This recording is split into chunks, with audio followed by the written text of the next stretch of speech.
Right, more Pacific Rim apparently. This time at Amazon. Yeah, I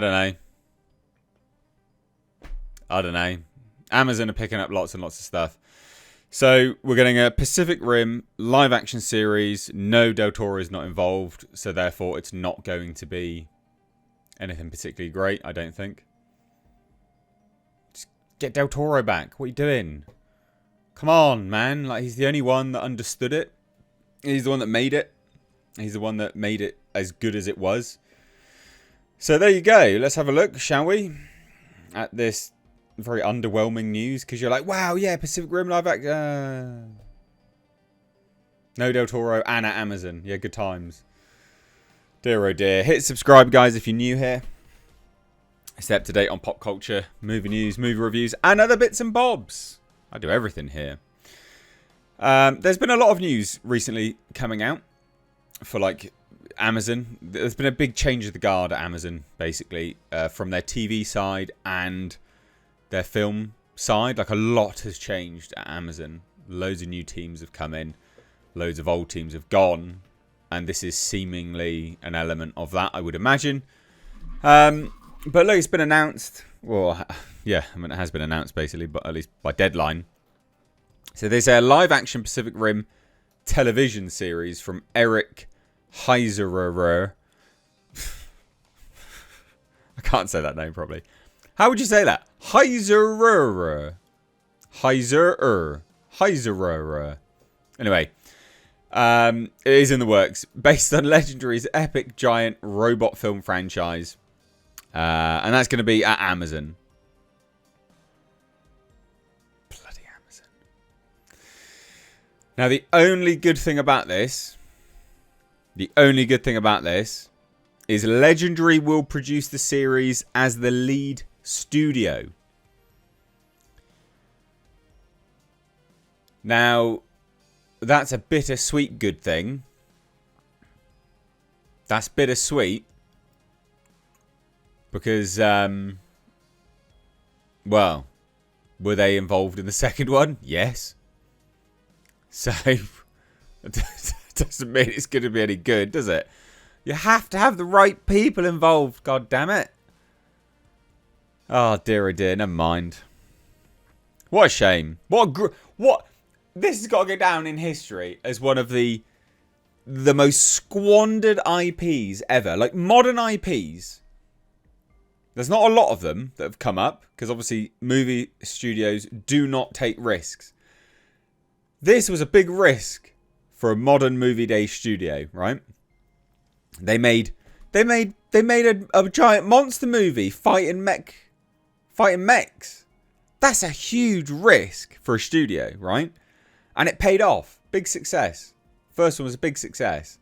And then they're like, you know what we're going to do? We're going to piss in the face of everything that the first one established. No. You like it dark and... No. It's going to be CGI cameras in daytime, mate.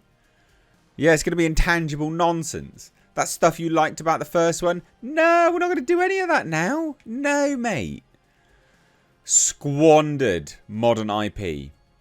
Absolutely squandered. A movie studio finally has the balls to greenlight new things. And they're like, yeah, you know what we're going to do? We're going to burn it to the ground. Well done. Anyway, sorry. Side rant there. But it is true, right? What other modern day IPs can you, like brand new IPs, can you name that has had the potential that Pacific Rim did? Anyway. So, as Deadline previously reported, the project had been in development at Legendary. It is the inaugural project out of Legendary's first look television deal with Oscar-nominated Heiserer and his Chronology banner. Heiserer will serve as writer and executive producer on the series. In the Pacific Rim universe, humanity fights monsters by creating monsters of their own. Faced with oblivion, humanity built Jaegers, massive mechanized warriors piloted by the bravest and brightest from around the world to defend against an invasion of colossal trans-dimensional creatures known as the kaiju. That's an interesting connotation these days. Anyway, launching in 2013 with Del Toro directed feature film, Pacific Rim has expanded into other media, including TV with Netflix's animated series Pacific Rim Black. I didn't hate that, actually. Like, of all the things, I didn't hate that at all. So, Heiser most recently served as showrunner, executive producer, and writer of the Netflix fantasy series Shadow and Bone, based on Lee Barduga's best-selling Grishaverse novels. Previously, he wrote the Denis Villeneuve-directed sci-fi thriller Arrival, starring Amy Adams and Jeremy Renner. A lot of people like that. Which earned him an Academy Award nomination and WGA and Critics' Choice Awards for Best Adapted Screenplay. He also penned the hit Netflix thriller Bird Box, starring Sandra Bullock. Didn't really care about Bird Box, not gonna lie. So, Legendary Television and Amazon MGM Studios recently announced the development of Myrtle, a scripted series of G.T. Carber's multi-volume collection of murder mystery puzzles. What? Amazon MGM Studios co-developing and co-producing the series with Legendary and Pacesetter for Prime Video. Variety was the first to report news. What is going on? Now, lots of people like Eric, you know, someone being very, very negative here. Stop trying to make Pacific Rim happen. It happened, man. It was really good. If they had actually followed through on the second one with Del Toro, I think that would have been successful. But they didn't, did they? That was the era. That was one of those pivotal moments where like, things just randomly started getting swapped out randomly. Yeah.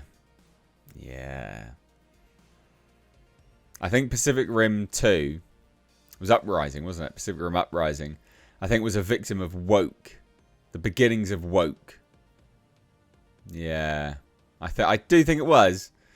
Not the best IP, but Eric's the real deal. If anyone can make it interesting, he will. I don't know. I think this is lame. Just get Del Toro back or nobody. Del Toro or nobody. Could be good if you got Del Toro involved. Eric, I'm sure is good.